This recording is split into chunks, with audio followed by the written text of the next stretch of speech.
Chers frères et sœurs et amis dans le Seigneur, chers internautes, que la paix et la grâce, l'amour de notre divin Seigneur soient avec vous ce matin. C'est un immense plaisir, un immense honneur pour nous d'être là avec vous pour adorer celui qui mérite toute la gloire, toute l'honneur, c'est-à-dire notre Dieu. Et pour commencer ce culte, car nous savons que nous ne pouvons rien faire sans la présence de Dieu, nous allons demander à l'Esprit du Seigneur de nous guider vers la face du Père, pour que nous puissions l'adorer en esprit, en vérité, libre de toutes nos chaînes, libre de toutes nos peurs, libre de tout, ce matin.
tout ce que nous sommes, Seigneur. Nous nous livrons totalement et nous abandonnons entre tes mains.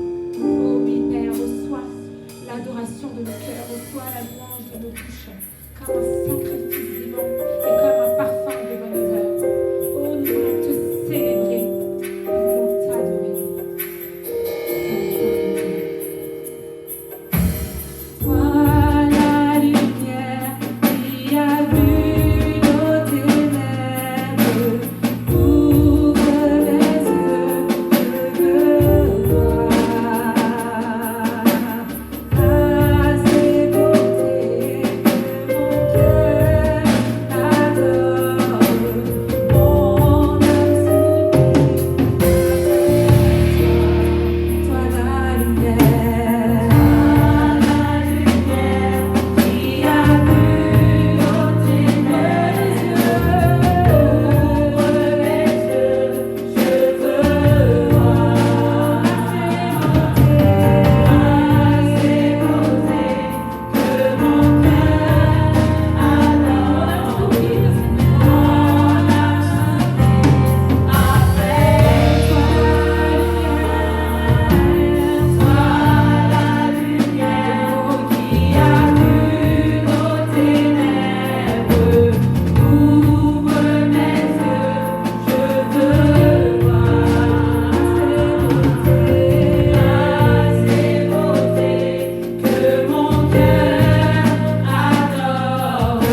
pour vous le psaume 145. Je t'exalterai, ô mon Dieu, mon roi, et je bénirai ton nom à toujours et à perpétuité. Chaque jour, je te bénirai et je célébrerai ton nom à toujours et à perpétuité. Oh oui, Éternel, tu es grand, tu es digne de louange, ta grandeur est insondable. Que chaque génération célèbre tes œuvres et publie tes hauts faits. Quant à moi, je dirai la splendeur glorieuse de ta majesté. Je chanterai tes merveilles. Oh oui, on parlera de ta puissance redoutable et je raconterai ta grandeur. Qu'on proclame le souvenir de ton immense bonté et qu'on célèbre ta justice. Oh, car Éternel, tu es miséricordieux et compatissant. Tu es lent à la colère et plein de bonté. Tu es bon envers tous et tes compassions s'étendent sur toutes tes œuvres. Alors oui, toutes tes œuvres te loueront, ô Éternel, et tes fidèles te béniront. Ils diront la gloire de ton règne et ils proclameront ta puissance pour faire connaître au Fils de l'homme ta puissance et la splendeur glorieuse de ton règne. Car ton règne est un règne de tous les siècles et ta domination subsiste dans tous les âges. Ô Éternel, tu soutiens tous ceux qui tombent et tu redresses tous ceux qui sont courbés. Les yeux de tous espèrent en toi, car tu donnes la nourriture en tout temps.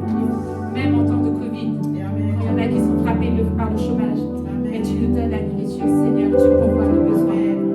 Tu ouvres ta main et tu rassasies à souhait tous ceux qui vivent. L'Éternel est juste dans toutes ses voies, miséricordieux dans toutes ses œuvres. Il est près de tous ceux qui l'invoquent, de tous ceux qui l'invoquent avec sincérité. Il accomplit les désirs de ceux qui le craignent. Il entend leurs cris et il les sauve. L'Éternel garde tous ceux qui l'aiment et il détruit tous les méchants. Que ma bouche publie la louange de l'Éternel et que toute chair bénisse son saint nom à toujours et à perpétuité.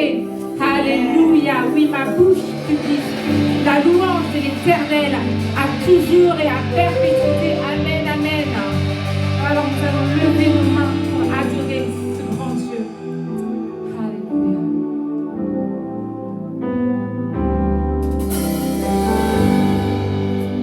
Je lève mes mains pour t'adorer. Je lève mes mains pour t'adorer. Toi seul es digne.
dernier chant. Je suis dans la joie. Oh. Acclame-t-on Dieu, pardon, excusez-moi. On va acclamer le Seigneur. On va le célébrer en cet instant.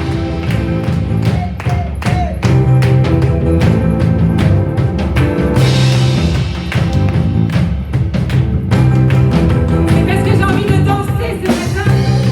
C'est parce que j'ai envie d'adorer, de célébrer. Parce que notre Dieu est fidèle. Parce que notre Dieu nous a rachetés. Moi, je sais que le Seigneur m'a pris. Et je veux crier.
abondamment bénis dans la présence du Seigneur. Amen.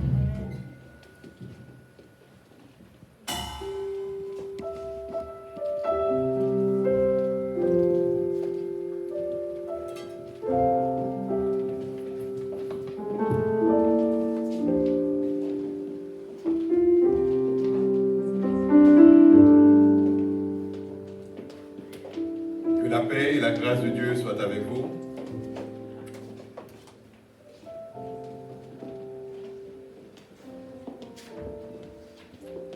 Encore une fois, que la paix et la grâce de Dieu soient avec vous. Amen. Nous sommes heureux d'être avec vous ce matin pour adorer Dieu. Et j'espère qu'avec le cœur de l'orange qui a animé ce matin, je pense que vous étiez dans la joie et je pense que vous avez été bénis. Amen. C'est la journée que l'Éternel a faite. Qu'il soit pour vous un sujet de joie et d'allégresse. Aujourd'hui, le sujet que nous avons choisi ce matin, Dieu nous a conduits à vous dire ce matin que à travers les difficultés que vous pouvez endurer ce matin, sache que en tant qu'enfant de Dieu, nous ne sommes pas sans secours. Amen. Nous ne sommes pas sans secours. Amen. Effectivement, nous vivons dans un temps très difficile. Mais il est important de savoir, et quand les tracas arrivent, quand les difficultés arrivent, et ce dont nous avons besoin de savoir, c'est de nous rappeler, c'est que nous ne sommes pas sans secours. Amen. Et pour cela, le texte que nous avons choisi, c'est Psaume 13, et nous allons lire ensemble ce psaume. Psaume 13.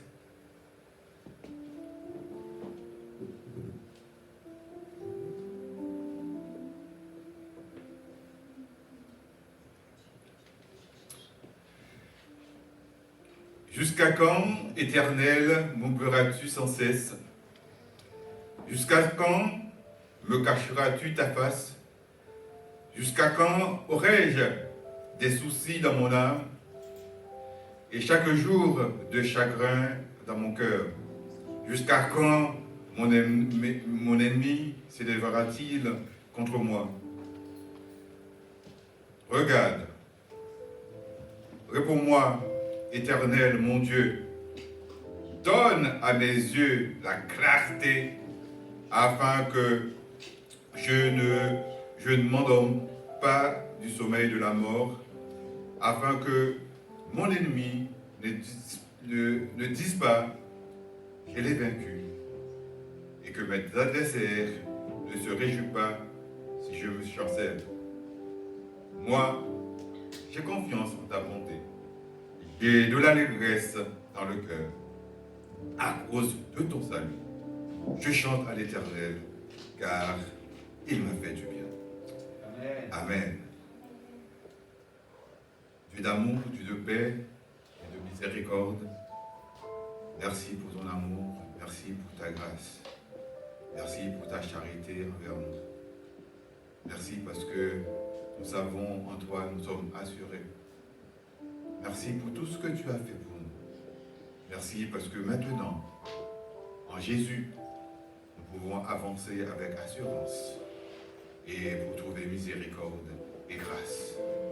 Merci pour tout cela, Seigneur. Et Seigneur, voici, tu vas parler à notre cœur. Nous te demandons, ô mon Dieu, de nous faire du bien, afin que nous puissions mettre en pratique, Seigneur, tout ce que tu vas nous enseigner, Seigneur. Nous t'en prions ainsi, dans le nom de ton Fils Jésus. Amen. Amen. Nous ne sommes pas sans secours. Il y a un chant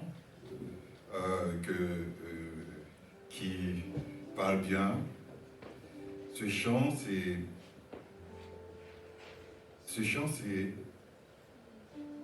52 mélodies joyeuses qui dit quand le mal t'assaille, subtil et caché, dresse une muraille devant le péché.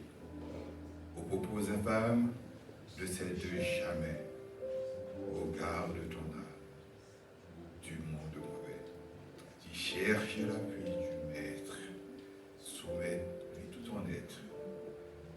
Alors tu pourras être partout, le cœur. Je vais essayer de chanter ce premier strophe avec le couplet et chanter ce chant avec entrain. Et vraiment, pour que ça va servir de support pour voir et vraiment et comprendre ou bien entrer dans ce message.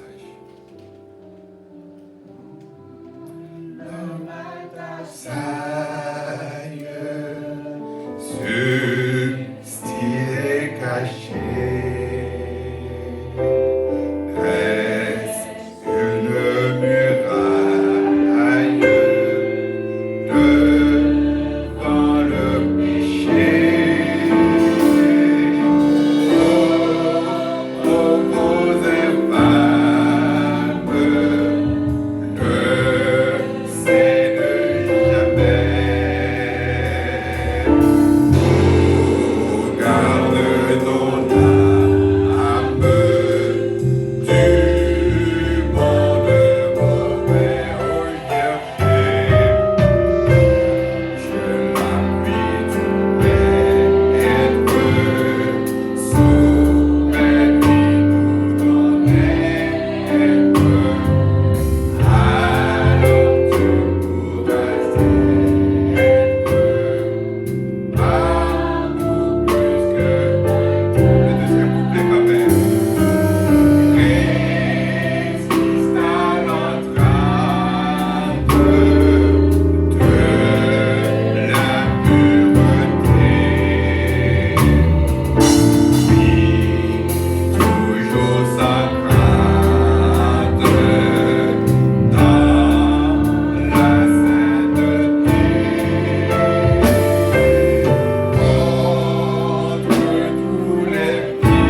un beau chant et je voulais chanter en couplet, mais les mots montraient là-dessus, j'ai tout chanté. Amen. Parce que nous ne sommes pas sans secours. Amen. Nous ne sommes pas sans secours. Et ce texte que nous venons de lire, le Psaume 13, est écrit par David. Et nous voyons dans ce psaume que, dès le début de ce psaume, David pose 4 questions à notre Dieu le Tout-Puissant. Il a posé ces 4 questions parce qu'il était en danger, parce qu'il avait peur pour sa vie, parce qu'il était suivi par un ennemi. On dit que son ennemi, c'est peut-être Saül, et on ne sait pas exactement. Mais en tout cas, il était en danger de mort. Il se sentait vraiment à la tique de mort. Et David, nous voyons que le fait que dans cet instant même, il pensait à sa vie, il commençait à poser ces questions à Dieu. Parce qu'il voulait tout de suite que Dieu réponde à son problème. Et vous savez, c'est que des fois, on dit qu'est-ce qu'il fait encore, pourquoi il ne vient pas. Et c'est dans ce même sens que David était en train de poser la question parce qu'il avait peur pour sa vie.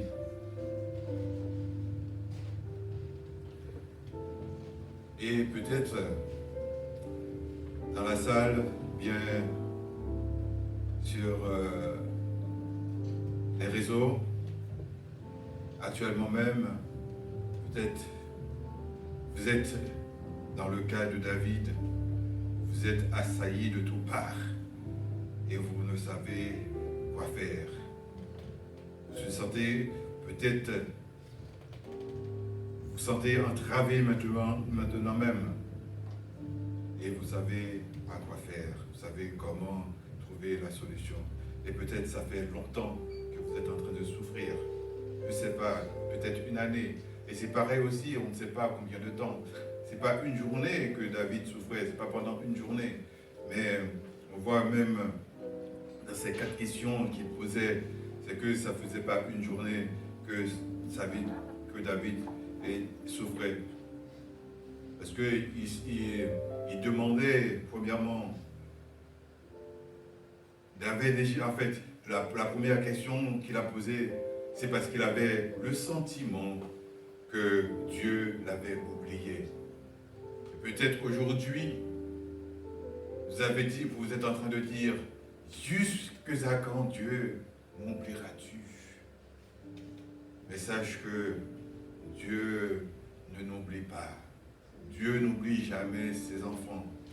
Et parce qu'il nous a créés avec amour et il nous a démontré son amour.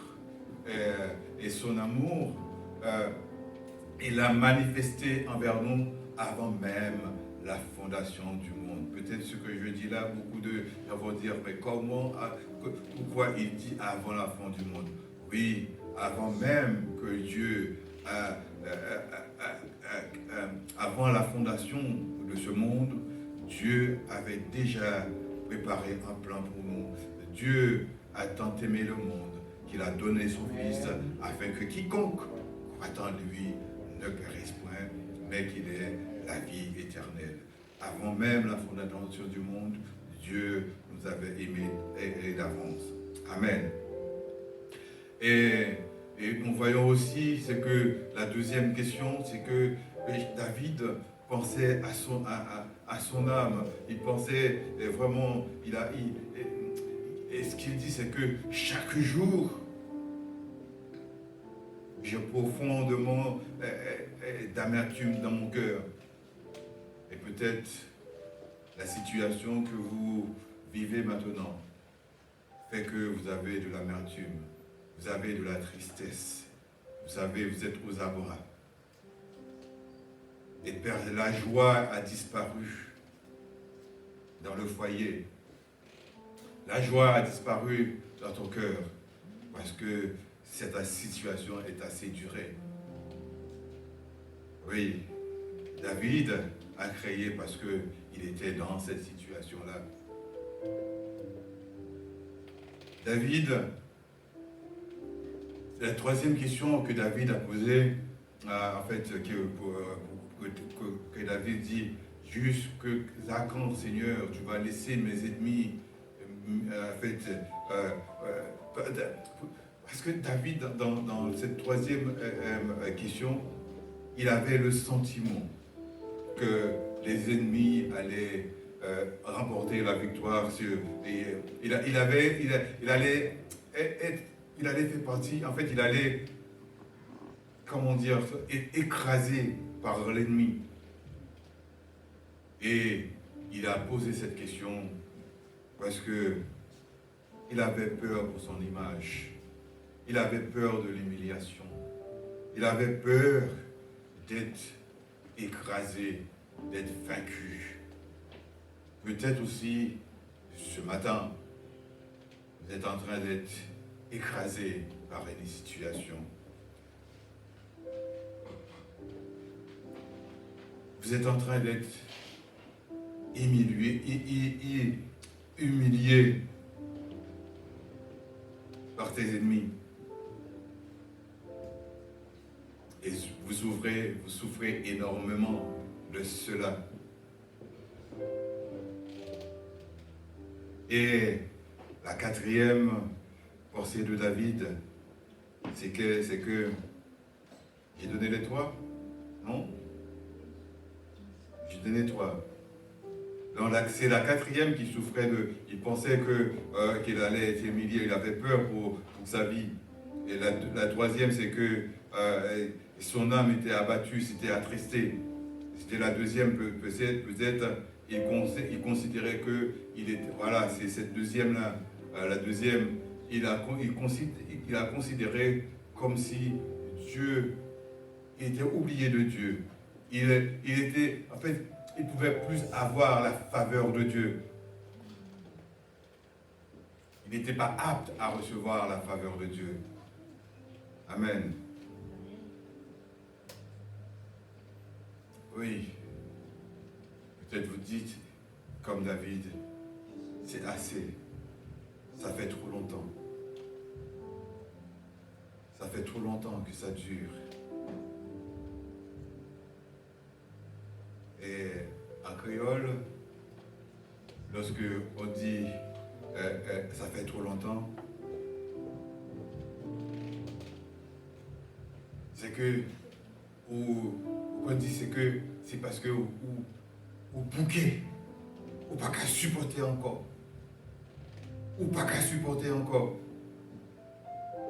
parce que ça fait trop longtemps m'a débatte, ça fait trop longtemps m'a fait manœuvre, et maintenant bouquet. Et David, peut-être comme lui, comme David, vous avez l'âme tourmentée. Vous avez du mal à trouver le repos. Vous avez du mal à trouver la paix. Une chose qu'il faut remarquer dans ce texte, c'est que à un moment donné, lorsque David a fini de poser les questions, 4 questions, le verset 4, David va dire quelque chose au verset 4. Au verset 4, David va dire, regarde, rends-moi éternel, mon Dieu. Non, regarde, réponds-moi éternel, mon Dieu. Donne à mes yeux la clarté. Donne à mes yeux la clarté. Ce mot donne à mes yeux la clarté a une importance capitale dans ce texte. ce que David dit à son Dieu, c'est que maintenant, Dieu, tu vois que je suis entravé.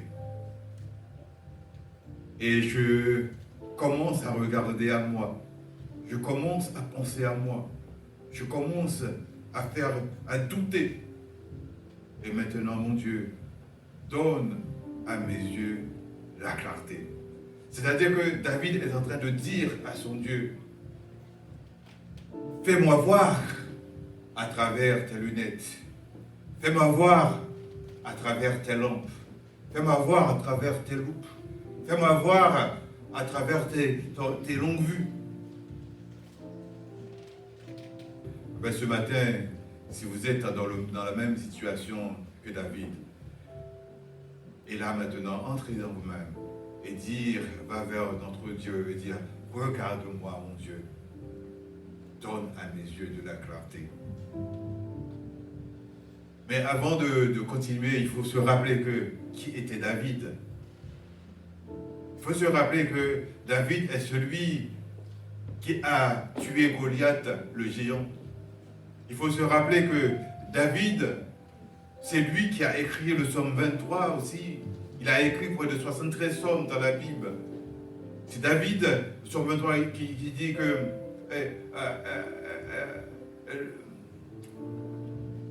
il restaure mon âme. Il me conduit dans les sentiers de la justice à cause de son nom. Et c'est ce David-là qui maintenant est en proie, a peur pour sa vie. C'est que, il faut savoir que ça, le fait que ça arrive à David, c'est que ça peut vous arriver aussi. Et d'être dans la crainte, d'avoir le cœur dans l'abattement, de douter de Dieu, de penser que vous allez subir l'humiliation, être écrasé par son ennemi, par votre ennemi. Mais si tel est le cas, dis à ton Dieu, fais-moi voir ta gloire à travers tes lunettes. Fais-moi voir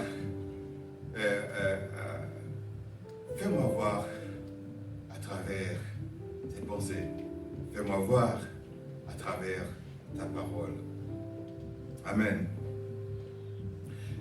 Et aussitôt que David a demandé à cela, aussitôt que David commence à regarder à travers les lunettes de Dieu, on voit que David commence à chanter.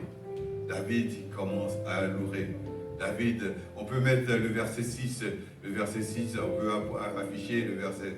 Moi, j'ai confiance en ta bonté. J'ai de l'allégresse dans le cœur. J'ai confiance dans ta bonté et j'ai de l'allégresse dans ton cœur. On peut mettre le verset 5, s'il vous plaît. Le verset 5. Afin que il avait dit, afin que mes ennemis ne disent pas, j'ai les vaincus. Et ensuite, il a dit, moi, j'ai de l'allégresse. Moi, je chante ta bonté. C'est que tant que nous ne voyons pas à la lumière de Dieu, tant que nous ne voyons pas à la loupe de Dieu, nous ne pouvons pas chanter la gloire de Dieu. Et il y a en fait, nous savons que Dieu siège dans les louanges. Aussitôt que David commence à regarder, il commence à voir la grandeur de Dieu. Il commence à voir la petitesse de son ami. Il regarde de ses ennemis. Il ne regarde plus aux circonstances. Et bien souvent de fois, nous regardons trop aux circonstances. Et les circonstances nous poussent des fois à aller très loin. Et or, David, lui, qu'est-ce qu'il a fait? Il est resté, il pense à tout simplement, il regarde vers Dieu et il demande à Dieu de l'aide. Et souvent, des fois, pas mal de fois, on a peur de demander de l'aide à Dieu. C'est comme si Dieu est quelqu'un qui va nous... non, c'est trop. Quelles que soient les difficultés, quel que soit le problème, le souci, venez à moi, dit l'Éternel, vous tous qui êtes chargés, et je vous donnerai du repos. Et vous voyez aussitôt que David commence à regarder à travers Dieu, à ce moment il avait de l'allégresse dans son cœur. C'est-à-dire le repos était là. Il savait que son salut sera fatal pour son ennemi. Amen. Qu'il en soit de même pour vous. Vous savez, c'est que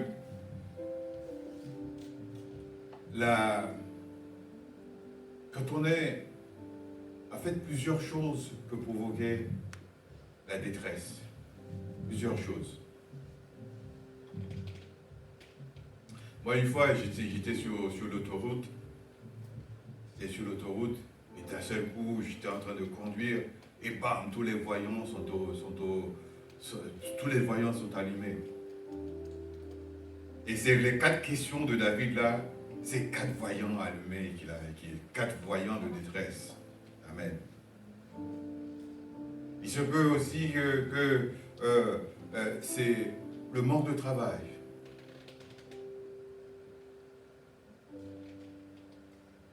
Il se peut aussi que c'est parce que vous aspirez à la gloire de l'homme. Il se peut. Et cela, vous n'arrivez pas à gravir cette marche. Et d'un seul coup, ça vous met en panique, ça vous met dans la détresse.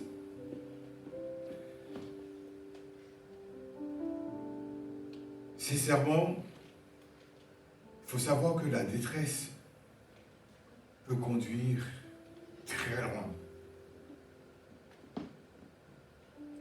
La détresse, ça amène la panique. Et quand on est paniqué, souvent, on arrive à prendre les mauvaises décisions. Parce qu'on va regarder à nous-mêmes. C'est comme le cas de David. Pourquoi il pose ces questions? Déjà, il pense, parce qu'il ne veut pas que son moi soit touché. Son image, vous voyez la 4e question, il ne veut pas que son image soit salie. Il ne veut pas ça. Et s'il n'avait pas ce bon réflexe de retourner, il pouvait faire comme ce qu'on voit en Ésaïe 44, verset 20. En Ésaïe 44, verset 20, on lit ceci en Ésaïe 44, verset 20. Il se répand dans la cendre. Son regard abusait l'égard. Et il ne sauvera plus son âme et ne dira point, n'est-ce pas du mensonge que j'ai dans la main. Vous allez dire pourquoi je lis ce verset. En fait, comme je disais tout à l'heure, quand on est en détresse, et tout de suite on est paniqué, et tout de suite on peut prendre les pires décisions qui soient. C'est que, pour bien comprendre, c'est que je prends, en fait, en deuxième lieu, c'est qu'en fait, avant de dire ça, pour aller plus rapidement, c'est que, une autre chose que la peur, la détresse peut conduire à faire, c'est tomber dans l'idolâtrie. C'est tomber dans l'errance. Une des mauvaises décisions, c'est d'aller vers l'idolâtrie. C'est tomber dans l'errance.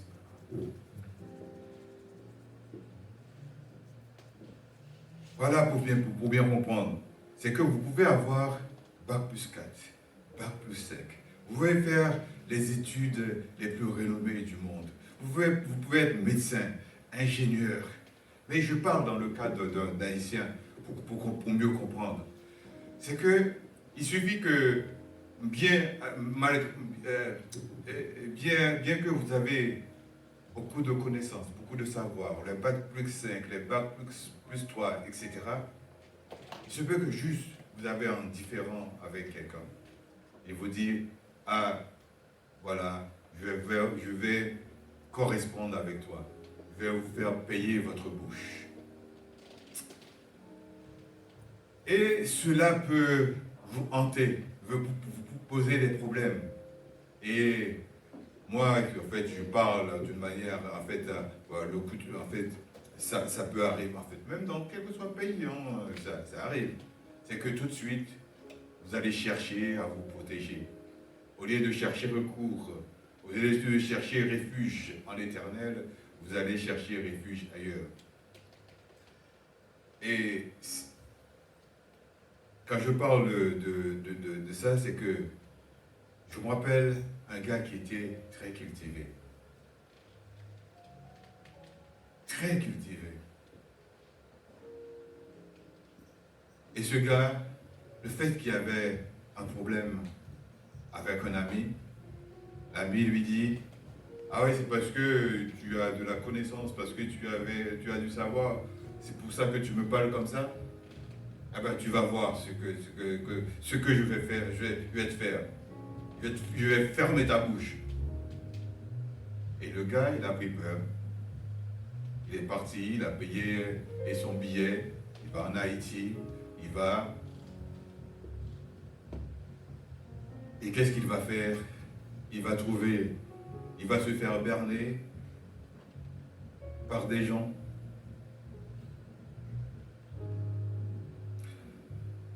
Et le pire, c'est que il va se faire berner par des gens qui n'ont même pas une vie d'hygiène correcte.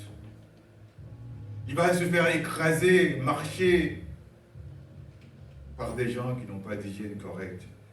Il va se faire cracher par les gens vont cracher sur lui.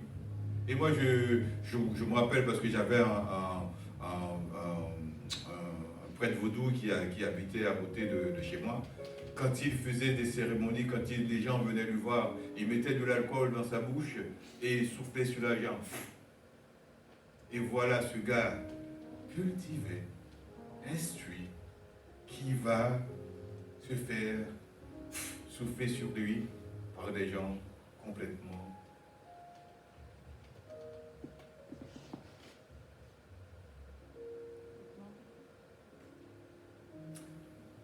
Amen.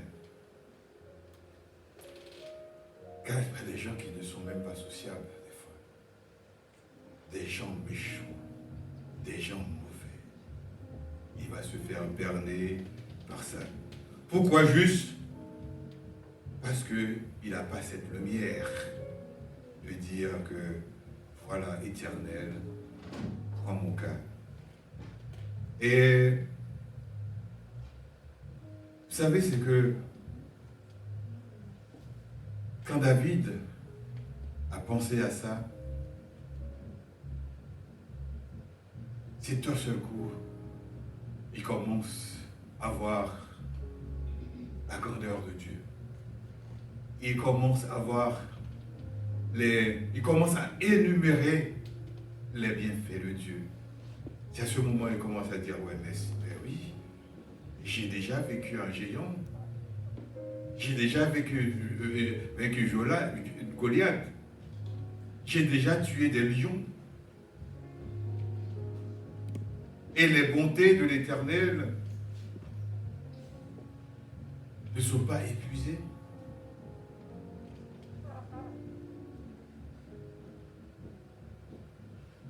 J'espère que ce matin, vous ne prenez pas le chemin de ce jeune homme que j'ai parlé tout à l'heure, qui est très cultivé, mais qui est parti se faire traîner dans la boue par des gens mal formés, par des malfrats. Mais vous allez regarder plutôt à la lunette de Dieu. Vous allez regarder plutôt, vous allez demander notre recours à l'Éternel. Et vous dites, regarde-moi, ô Dieu, donne à mes yeux de la clarté. Et ce jeune homme S'il avait de la clarté, cette clarté, il aurait pu voir que Dieu dit, eh, écoute, si tu as un problème avec ton frère, demande pardon. Amen.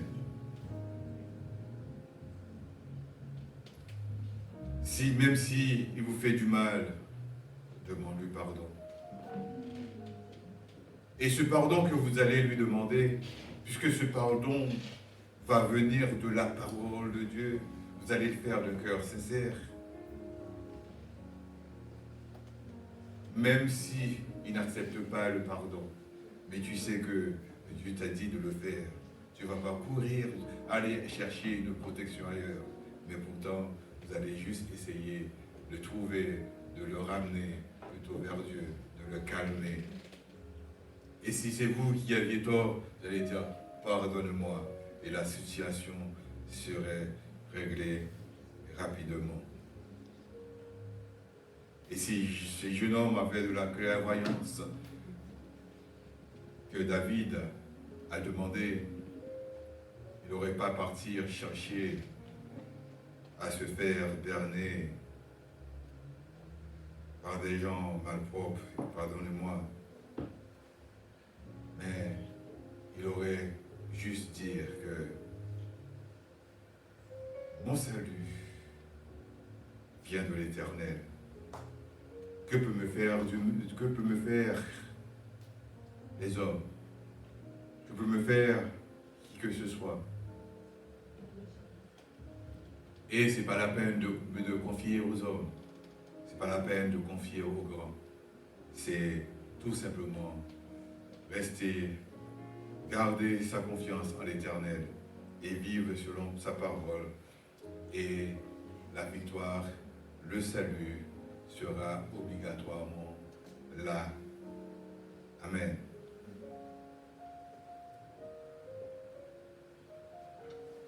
Et pour chacun de nous, aujourd'hui, pour finir ainsi, pour chacun de vous qui a été bouleversé ou qui a été aussi loin que ce jeune homme, il faut savoir que les bontés de l'Éternel se renouvellent chaque matin. Et il t'appelle à venir à lui. Il t'appelle à prendre appui sur lui, que sur lui. Et dans la Bible regorge des gens qui ont pris des mauvaises décisions. Il y avait Asa, en 2 Chroniques 16, verset 9, qui nous dit ceci, que après que Asa a fini de prendre ses mauvaises décisions, il dit, l'Éternel promène son regard sur toute la terre pour chercher ce qui lui fait du bien, pour chercher tout ce qu'il aime. Actuellement, le Seigneur est en train de promener son regard. Il est en train de promener son regard pour regarder ceux qui sont abattus et qui cherchaient vraiment à être éclairés par sa parole. L'Éternel, il promène son regard maintenant. Si tu entends cette parole maintenant, ne fais pas comme le jeune homme. Prenez la bonne décision. Regardez vers Dieu.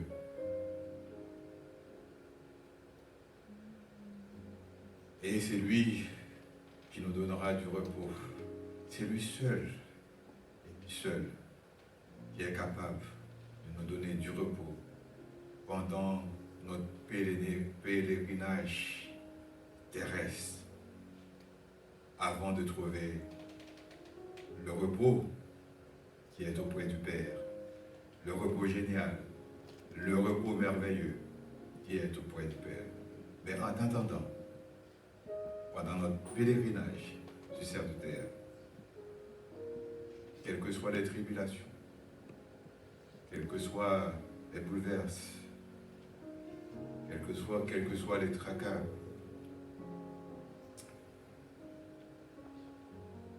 Ne te laisse pas emmener par le doute, par la peur. Ne te laisse pas écraser par tout ça. Mais va vers ton Dieu. Et lui, même, il prendra soin de vous. Et si vous avez besoin de la victoire, et sûr et certain, vous serez pas seulement victorieux, mais plus que vainqueur. Que l'Éternel vous bénisse abondamment. Amen.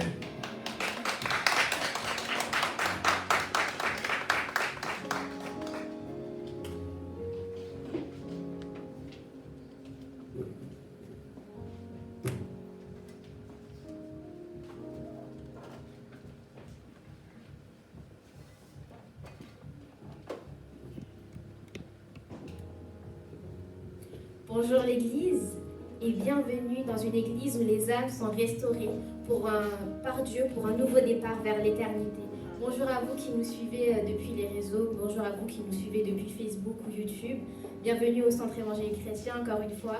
Je suis ici pour vous expliquer comment seront les contacts, les connexions avec le Centre évangélique chrétien en distanciel. Alors commençons.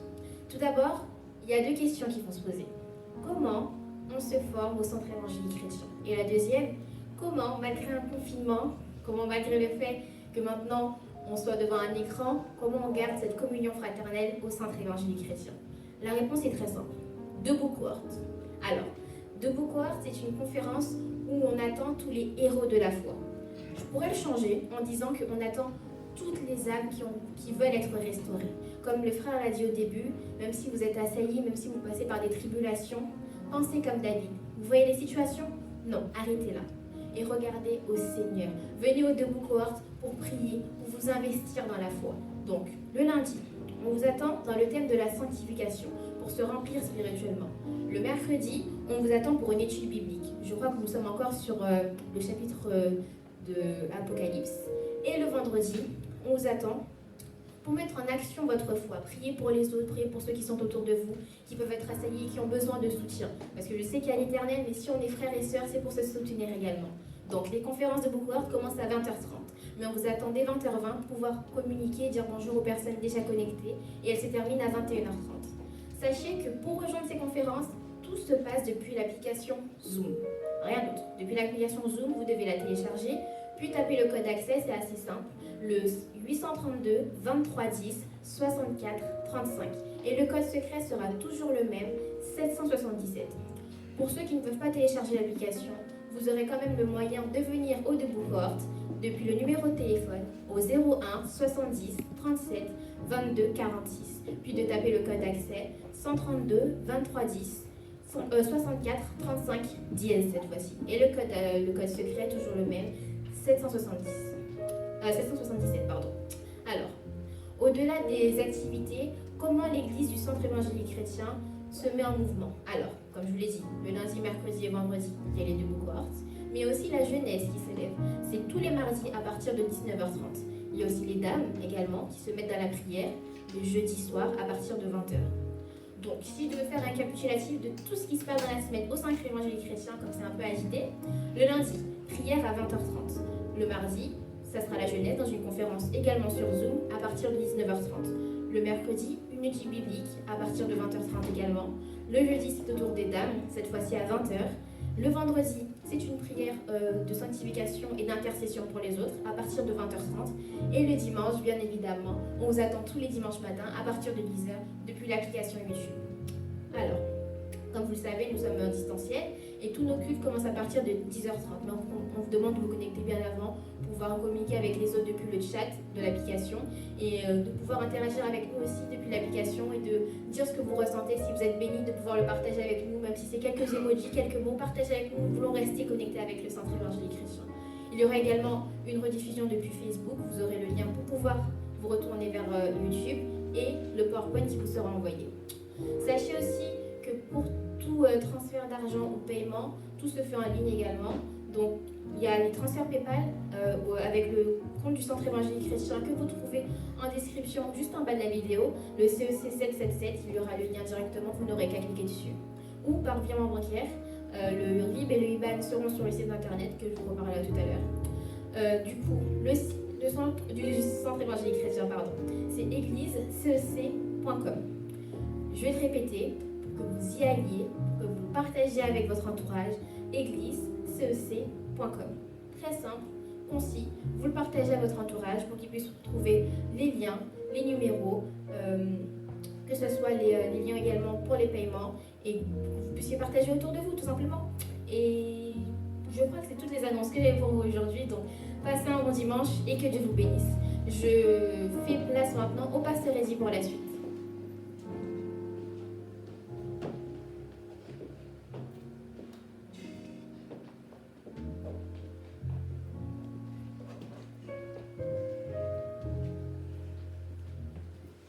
Merci, c'est Laetitia.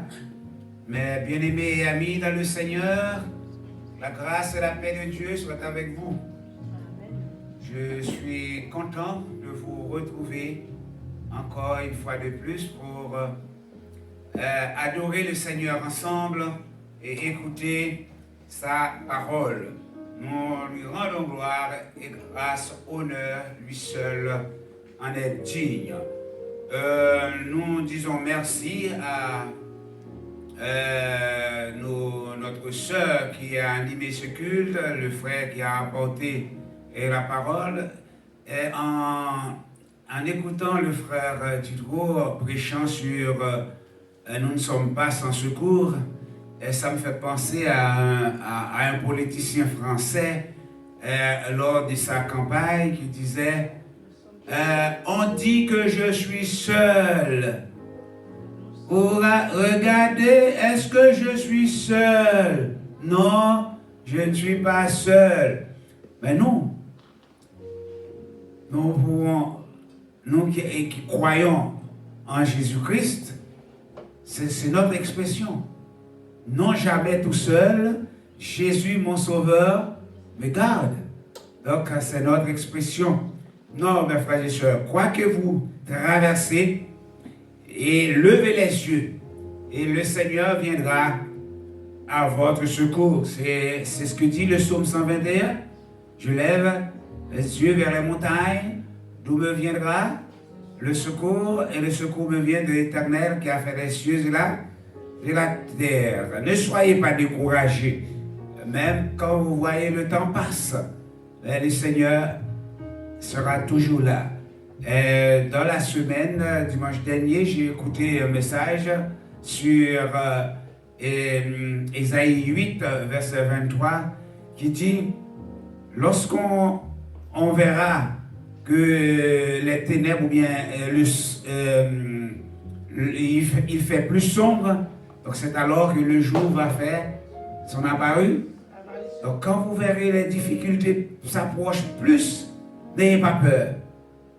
Le Seigneur va faire apparaître sa lumière. Nous remercions le Seigneur pour son amour envers nous. Donc voilà, donc je salue tous ceux qui sont en ligne, qui nous regardent à travers les réseaux sociaux. Je vous salue dans le précieux nom de Jésus-Christ.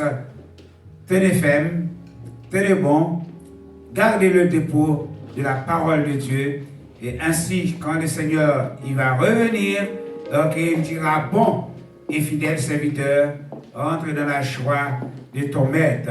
Sur ce, je vous souhaite un bon dimanche et je laisse la chair au cœur de louange pour la suite. Que le Seigneur vous bénisse.